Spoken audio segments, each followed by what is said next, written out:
Good Sunday morning. Welcome. I'm Glenna Milberg. When it rains, it pours. A flood of issues and changes at Broward County Schools this week. And as it does so often, the biggest challenges include math, as in the money. But the biggest bombshell of the week was the sudden change at the top. It is with great sadness that I write this letter informing you of my anticipated retirement. 10 months into steering a difficult ship, Peter Licata started the board meeting this week with the news he was leaving for health reasons. And of course, we are sending all good vibes for the best outcome for him. The board made one of the fastest decisions in its tenure by giving the promotion to the district's deputy, Dr. Howard Hepburn, as the new soup. I'm so elated to continue the focus, to continue the priority, to move our school district to an A. Goals are big for students and teachers and the whole school community, and so are the challenges. Some big ones in the headlines this week: settlement money for charter schools, state oversight, teacher raises, security. Debra Hixon is the school board's vice chair, one of two on the board who is elected countywide, and right here with us live today. Welcome, Ms. Hixon. Good morning. We're on first name basis, right? Yes, okay. Yes, for sure. Great to have you here. Thank you. On what a week for you. You're a very calm, zen kind of presence here, but I know that had to be like a real tumult in the week. Take us back. I want to start with this kind of bombshell Tuesday morning. Was there any sign, had you had any kind of discussions or inklings that there was about to be a step down for Dr. Licata? And then take us through what was really a fast decision for the new superintendent. Yes, good morning, and thank you so much for having me today. As Dr. Licata mentioned, in December, he had let all of the board members know that he was having some health issues and he was going through treatment. So I was aware of that, and I do sit next to him and, notice some of the things. He was shivering a lot. There were different signs that maybe this wasn't going as well as has hoped. So, I was concerned for him, but clearly very, very shocked when that happened. Sad for us as a district because we were moving in the right direction. We had a good leader. I think our student scores are going to be very good this year.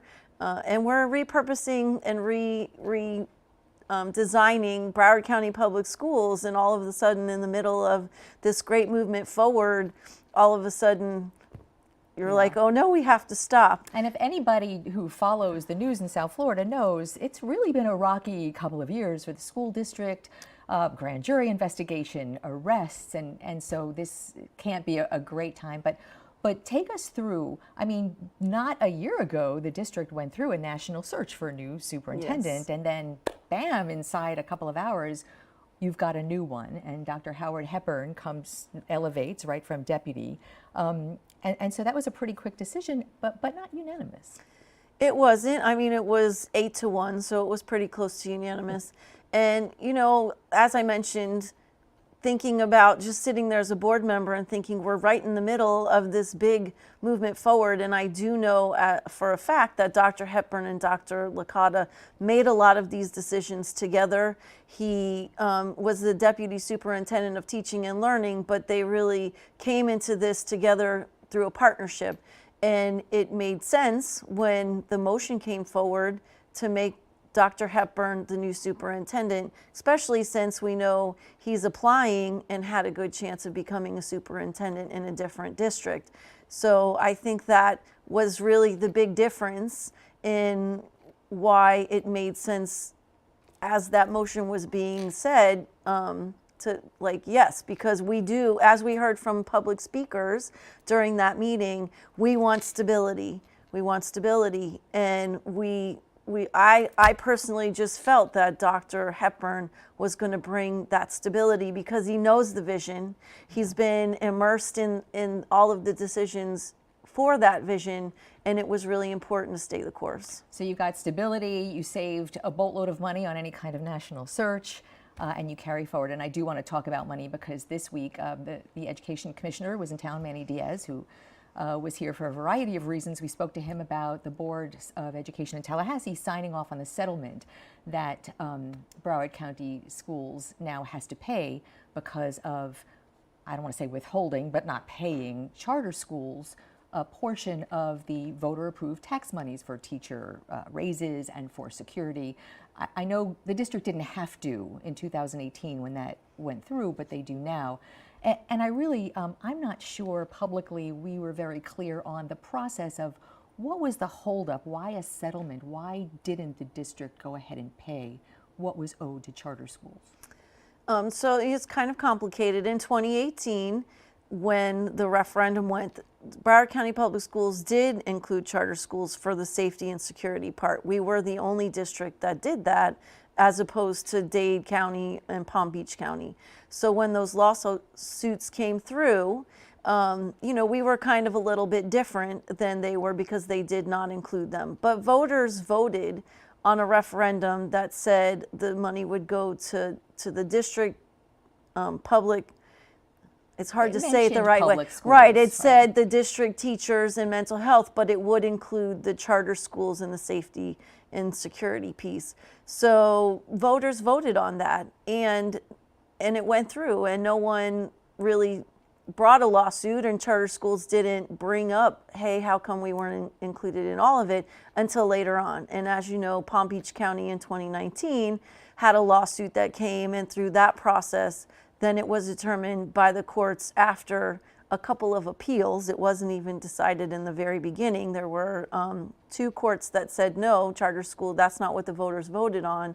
But then the last one did include the charter schools. So Palm Beach had to pay, and then Dade County was in the process because the charter schools had sued them.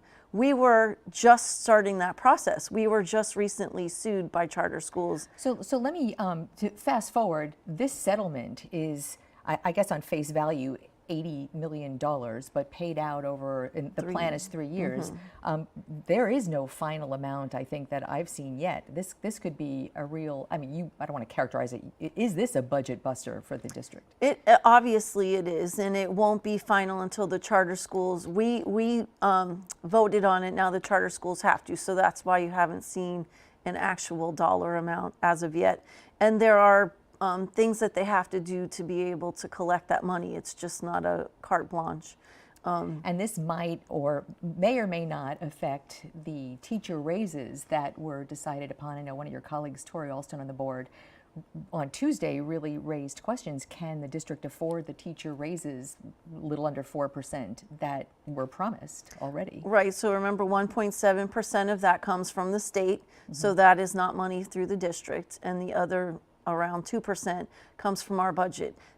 What we have negotiated with the charter schools will 100% not affect teacher raises. That was voted on in the contract. The concern now is for the additional employees that we have, what is that going to look like? And so that's a conversation that we'll continue to have. But the settlement and the way that they arranged payments will 100% not affect the teacher contract. And one more thing before I let you go. Peter Licata was on this program when he first took the chair. We talked about the mandate to downsize the district.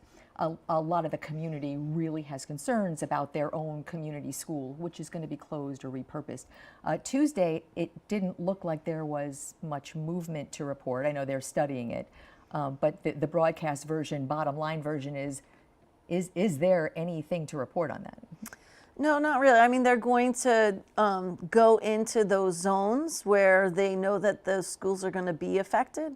And so they're going to work with the community to be able to have a conversation on what does that look like, what schools might be closed, maybe they're changing to a K-8. One of the things that I've been really advocating for is let's try a district charter school. They do it in other districts, and people seem to be navigating towards charter schools, so why not dip our toe into what that looks like? So that's kind of novel. I think we're making, I feel my producer's making notes about something to follow up on. Yeah, and I mean, I think it's important to just try that. But there'll be different things. the idea that we're closing 30 schools, I think, is not what's going to be happening. I think most of them will be repurposed, whether through programming or changing from K to 8 or things of that nature. But there will be some schools that just have to be closed. Yeah, sometimes it's a tough change, but and we'll follow it. Debbie Hixon, thanks so much for coming in on your Sunday morning. Appreciate it. Thanks for inviting me.